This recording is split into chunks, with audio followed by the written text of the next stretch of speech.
everybody. This is Marc with Maple Capital Partners, and today we're going to be talking about the multifamily market, specifically where we are today and what the outlook looks like going forward into 2024. So I'm going to be keen to point out a number of different data points that we're getting from the different data providers that we use and reference. I'll try to give them their fair credit because of the fact that they go through all of this work to create some very exhaustive data sets and some really good information that we can all use as multifamily practitioners in this market. So I'll go ahead and share my screen here and we will get into it. So first of all, Marcus Millichap, they're somebody that we really look to and hold in high regard as far as a lot of the research that they churn out. They have produced this chart here and a number of other charts that we'll look through. And basically what this is, it seems to indicate that they feel very bullish about the fact that this year should portend a soft landing for the economy. What does that mean? That means that basically the economy is not going to go off the rails and plunge us into a deep recession. And that was certainly not the case amongst many economists just 12 months ago, when recession seemed to be the word that was on the tip of every economist's tongue. Today, they're a lot more optimistic because of a lot of the data that we're getting that shows the economy is a lot more resilient than maybe we thought just 12 months ago. So first of all, the headwinds. So these are the items that we may be facing that may cause a little bit of a tough sledding as we go forward in the next 12 months. First of all, inflation remains stubbornly high. The Fed's target for inflation is around 2%. Their preferred inflation gauge is the PCE, the Personal Consumption Expenditure Index. Whereas many of the market participants across different asset classes tend to look at CPI, the Fed, for good reason, tends to favor PCE, which is a little bit higher at 3.5% relative to their target. So inflation remaining persistently higher. We've also been in this scenario where we have an inverted yield curve for a number of months and really over a year now since we've experienced this inverted yield curve. That tends to indicate historically that a recession is due, although that can often be a long time period over which that actually takes to materialize. So not necessarily an indicator that a recession is in the immediate term, but definitely something to watch. Also, quantitative tightening. So the Fed over the last 24 months has raised rates in a very fast fashion. They've also done a number of other things within their tool belt to be able to kind of slow down, put the brakes on the economy. A lot of those remain in place today. Banking sector risk. So, over the last really 12 months or so, we saw a couple of big name banks, regional banks that have failed. And, at that time, a lot of folks were waiting for the next shoe to fall in terms of some larger banks. Fortunately, that hasn't been the case, but, the banking system itself remains a little bit shaky, especially some of the regional banks that have a lot of exposure to commercial real estate. That's seen some of their valuations on their balance sheet really fall in the last year or so. Business, personal debt. So yeah, a lot of that stuff has ticked up. I know that a ton of economists look at things like credit card utilization and the fact that rates have gone up so drastically at the same time that many consumers, particularly at the lower income side of the economy, are carrying larger credit card balances, basically financing a lot of the things that they're purchasing today and then paying a higher interest rate on a lot of those balances. So that could mean that there'll be decreased spending going forward because more of their wallet share will go towards paying for the financing on that debt, the interest on that debt. Geopolitical risk, that's always the big unknown, big macro kind of exogenous factors like what's going on in the Ukraine, what's going on in the Middle East, or who knows what the next calamity could bring as far as headwinds. And then government shutdown funding risk, that seems to be a perpetual thing in the U.S. economy as Congress remains dysfunctional, and seems like every 6 months or so we're talking about a debt ceiling and government shutdown. So that's something to watch for sure. In terms of tailwinds, overall, you can kind of summarize all this stuff as the economy remains resilient. I think when we were in the scenario of the Fed first raising rates, a lot of folks were very scared of basically the consumer crashing. And for anybody that follows our economy, about 70% of our economy is comprised of consumer spending, that is consumption. So any kind of slowdown in consumer spending has a pretty large and outsized effect on our economy. Fortunately, that hasn't been the case, and largely because of the fact that job creation and the job market has remained resilient. The unemployment rate's at about 3.9%, so which is historically low. We're still creating over 200,000 jobs a month, which is huge. And then also, while inflation is stubbornly high, it seems to be coming down. That is, we're experiencing disinflation, not deflation, in many areas of the economy, which is a good thing. That's really what the Fed's goal is. They want to maintain maximum employment while bringing down the inflation, creating price stability so that we as consumers and as business owners can project forward some confidence. And that confidence creates certainty creates basically more economic activity. Labor participation rate, so we're almost at the point where we were pre-pandemic, close to 63% now, and that's always a good thing. You want to see a lot of the folks in your potential labor force being able to get jobs, and today that remains the case. Now, I just talked about this kind of a bit, but job growth remains pretty strong. The job market does continue to cool a little bit, although the labor shortage that we've experienced over the last, call it 36 months since COVID, it really remains in place. That will likely lead to wage growth because of the fact that you've got a lot of job openings and not as many people comparatively looking for jobs. So employers are going to have to attract that talent. One way that they're going to be able to do that is probably by raising wages in many of those sectors. The Fed's rate hikes over the past 24 months, they've had long and variable lags, but inflation does continue to come down while the job market remains, like I said, very resilient. And that leads many economists to point to what could be a Goldilocks-like soft landing later this year. What do I mean by Goldilocks? So anybody that's familiar with the child kind of fairy tale where she's not dealing with porridge that's too hot, not porridge that's too cold. She wants something that's right in the middle there, and that's kind of where our economy seems to be going towards, is this area where we're at maximum employment. We've got tons of jobs being created, but also inflation is coming down towards our long run target of 2%. That's really what we want to see in the market, and that's a signal that the Fed has done a good job. So now we're going to cover demand in multifamily. We've already touched upon the job market, and as we all know, jobs are a primary driver in the housing market. But in addition to jobs, demographics play an important part in the demand for housing.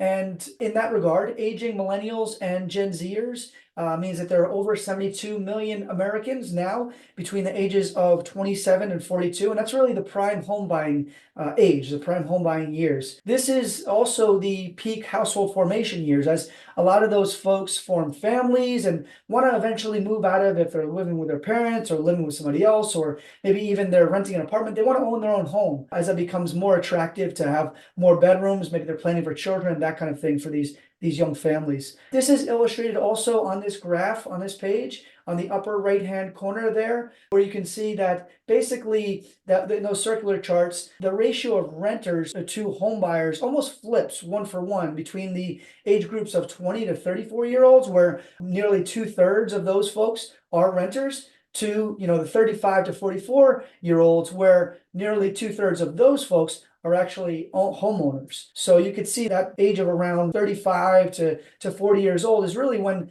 most people want to be moving out of renting and into the home ownership. So we believe that that's a good indicator that demand will continue as these generations continue to age here. Yet you have to take that against the backdrop of increased home buying demand. So when you've got a lot of potential home buyers, this is ironically one of the worst times in history to own your own home. The affordability gap, and that's basically the difference between the median cost of home ownership relative to the median apartment rent, has never been wider. So at today's home and rental prices, as well as today's interest rates, that means that it's now costing more than $1,291 to own the median home price versus renting the median price apartment. And that almost $1,300 makes home ownership unattainable for a vast majority of would-be home buyers.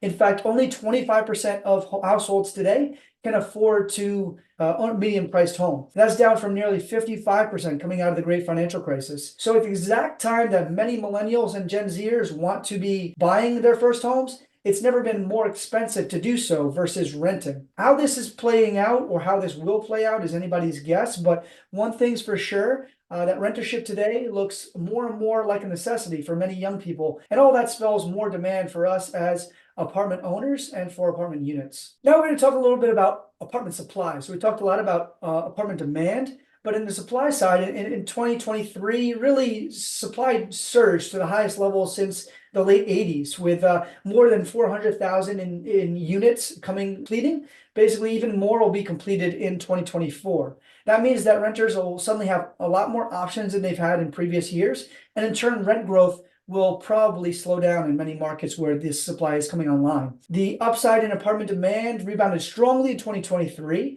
following a sluggish 2022, but that is not enough to keep pace with this 36-year high in apartment supply. And not ironically, this wave of supply is resulting from the construction starts that began back when rent growth and occupancy rates were at or near record highs. So what does that mean? We had a ton of growth in rent prices over the course of the pandemic. A lot of developers came into the market to be able to meet that demand. And what we're seeing now is kind of a reversal of that. And this happens a lot in any capitalist economy, where you'll have excess profits and then more competition will come into that market because they're chasing those profits. And then eventually they compete away those excess profits. A lot of these projects that were started in the last couple of years, they're going to be delivering into a very different environment in this coming year. And consequently, the starts for this coming year have actually plunged. We're seeing that supply is going to drop way off in 2025 and 2026. So we think that while the next 12 months could be kind of tough as an apartment owner or an apartment buyer because rent growth should recede, we think that if you're looking at it on a longer term basis, it's a really great time now to be buying apartment units because,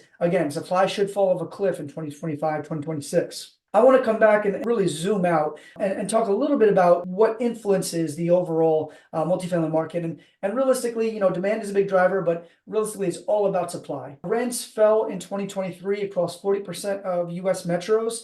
And nearly all of them, that is primarily in the Sun Belt, the Midwest, as well as the West Coast, all of them saw significant new supply entering their market. By comparison, nearly 1/3 of US metros, that's mostly all in the Midwest or Northeast, produced rent growth of 3% or more in 23, and nearly all of them had little supply to work through.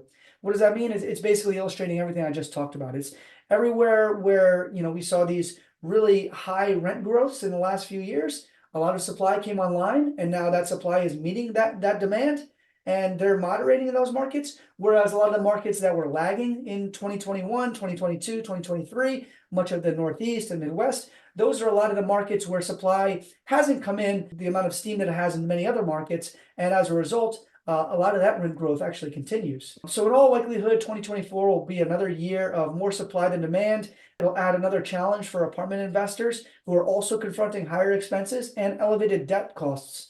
The outlook should substantially improve for 2025, going into 2026, and barring a collapse in the economy, that should give certainty of far less supply going forward. This is just another chart that illustrates everything I just talked about. Basically, the fact that, if you look at the chart on the left, our absolute construction, that is the number of units coming online, is just much higher than any time in the last 30 years or so. Many markets will be hit hard by the abundance of new supply relative demand. So that's why it's really important to know your market well. And speaking to that point, these are some of the markets where a lot of that new supply is going to saturate many of those markets. So the little orange diamonds there are the inventory growth, that is the new supply that's coming online relative to the existing inventory. So for a market like Nashville, that means that something like 15% of the overall supply that exists in Nashville is going to come online in 2024. That's a huge number. Whereas something like Las Vegas, they're actually creating less supply, less inventory to be able to meet than there is in household formation. So demand, you could say. So they're actually underbuilding in a city like Las Vegas. So what you'll notice again is just reiterating the same point I've made a couple times now. On the right-hand side, a lot of those markets are some of the very same white-hot markets that were experiencing runaway growth in rents over the last few years. Sometimes upwards of 10, 20% in rent growth year over year. And the supply is now coming online to actually bring down some of that rent growth. In some cases, you're seeing actually negative rent growth. So rents going down in some of those cities. And then this is another chart from Marcus Millichap, which illustrates the same there. Some of the red circles are some of the markets you may want to be a little bit weary of. A lot of the same usual suspects I've been talking about. And again, what this notices just by looking at a very high level, some of the markets that are actually in pretty good shape are the Midwest, the Northeast, and surprisingly, actually, the West Coast is in pretty good shape there relative to the supply versus the demand that's going to be needed in this coming year. These are some projections that Marcus Millichap came up with using a lot of the data points that we've talked about. Many of these markets are some of the markets that we just showed on the last graph in green. So, you got some Midwest markets, you got some West Coast markets for the most part, and then, a couple of the Northeast markets. And then the same here. This is the change in sales from pre-pandemic. So we're seeing the areas where there's the most transaction volume is, again, much of the Midwest, as well as Northeast and a little bit of the Southeast as well. Whereas some of the bottom 10, the areas that are seeing the slowest transaction volume contraction are in much of the West Coast. Now, this is going to be a really good graph to grasp. I'm going to try to do my best to explain this, but basically this shows a spread. It shows a spread between the average cap rate on multifamily versus the 10-year treasury. So cap rate you can look at as a measure of return in the market overall on a national basis. And then 10-year treasury, you can look at that as a measure of the financing costs in the overall market. So what you can see from this graph is that really in 2023 or closing out 2023, that spread is only 120 basis points. Relative to history, that's a very small return there, very small spread. That spread is basically, the tighter that spread is, the less profitable on average are multifamily projects. If you think about it, the difference between your cap rate, which is again the market return that the market is paying, versus your cost of financing, your leverage, the 10-year treasury, is small. That means that less profit or cash flow is going to be had by buying the average multifamily property across the country. This makes it, of course, less appealing for the average investor to put money to work in this asset class. Now, again, today we're at a record low, which means that if things persist, there's going to be less appetite for transactions in the multifamily space. So this is a little bit of a graph on, for the developers out there, for anybody that's following development costs and things like that in construction. This does impact the overall multifamily market. What it costs to build these assets, after all, has an effect on all of us as multifamily investors. But this is a chart that shows how these costs have fluctuated over the course of the last 4 years. So you've got here for each of these different components of building, and a lot of these components make up significant portions of the cost of building homes or apartments. You've got how those costs have inflated or how those costs have gone up over the last few years. And what you'll see is really 2022 across the board was a record year in terms of the cost inflation for many of these elements. And I know from many of my developer friends that not only was the cost very high, but also the ability to get those goods was very difficult. The lag times to get those materials was very, very high. So what we've seen over the last year, pretty much 2023, and then projected to 2024, is that a lot of those that cost inflation should come down, which is great to hear. Why is that? That's because we're recovering from a lot of the supply chain disruptions from the COVID pandemic. Costs are stabilizing. And as a result, we believe that, or I should say JLL believes that construction costs should rise at a much more moderate pace, somewhere in that 2 to 4% range, which is a far cry from the double-digit increases seen in 2022. In addition, JLL expects there will be shorter lead times and more stable prices for materials, which will be welcome news for all of my builder friends out there. One headwind that remains going forward is going to be the labor shortage. So I know, speaking from what we're doing on the multifamily side, it's been tremendously difficult to find really solid labor, really consistent labor. This persistent shortage of construction labor means that wages will have to increase. Again, going back to earlier slides, if you've got a lot of demand for that labor and not as much supply, that can only mean one thing, microeconomics 101, prices will have to go up, meaning the wage that we pay for that labor is going to have to increase. JLL believes that amount is going to be somewhere in the 3 to 5% range for 2024. They note that the construction labor force is already inadequate today, and it is not growing anywhere fast enough to be able to keep pace with the growth that we're going to experience for projects in 2024. In other words, you as a multifamily investor or as a developer shouldn't expect labor shortages to reverse anytime soon. While AI and tech improvements may relieve some of this supply shortage, these factors alone can alleviate the problem. So while the private construction projects are expected to decline in the second half of 2024, that is, private investors are expected to start less projects, and that was something we talked about in earlier slides. Due to these higher rates and higher expenses, JLL expects that the increased public spending, that is governmental spending on infrastructure and manufacturing, will mitigate a lot of this construction spending slowdown. So overall, net, there's much less private investment in construction. There will likely be much more public investment in infrastructure, as we've had basically trillions of dollars of federal spending authorized in the last few years. That's going to be breaking ground in this coming year. So again, this year we've got a ton happening in the multifamily market. One of the things that we haven't touched upon yet is really the fact that we've got a ton of debt due. And this here shows that there could be potentially in the multifamily market a ton of distress or potential distress. I know everybody talks about in commercial real estate the office market, but also apartments are something we have to keep on our radar. The MSCI Real Assets is a data provider out there. They are saying that there's over $67 billion in multifamily debt that's at risk, and that's really the highest of any property asset class. This includes high-end complexes as well as downtown high-rises, whereas lower occupancy rates are being observed pretty much across the board. So investors like Viceroy Research are now targeting prominent lenders in the apartment market, such as Arbor Realty, because they've got a ton of distressed loans on their balance sheet. And meanwhile, Lennar Corporation, one of the largest builders and owners of apartments, is now considering selling more than 11,000 apartments to mitigate some of their own losses. So a lot of debt coming due, a lot of big players in this market potentially looking to dispose of some of their assets. This could all mean to us as smaller multifamily investors opportunity. This kind of talks a little bit more about this and puts it into a nice clean chart there, but this shows the amount of debt that's going to be maturing in the coming years. You can see that it goes up steadily over the next 5 years or so. And also you can see, that most of that debt is owned by either banks, that is mostly commercial regional banks, as well as GSEs. So those are the agencies like Freddie and Fannie. So with a lot of these debt products coming due, meaning maturing, a lot of these owners are going to have to make a decision. Are they going to refinance at maybe higher rates than they expected, or are they going to have to sell? And if they sell, what is that, what is the demand going to be like for their asset? Are they going to be able to hit their projected returns? And so all of this means that there could be some opportunities again for us as investors to be opportunists and be able to pick up some of these assets at a time when there may not be widespread distress, but there may be isolated times of distress. And that's why we're using this time to really strengthen our relationships with brokers and continue to underwrite properties, continue to make offers on properties, because we believe that in the coming years, those relationships are really going to pay off in the form of new deals. So that's been a pretty, in-depth look at the state of the multifamily market.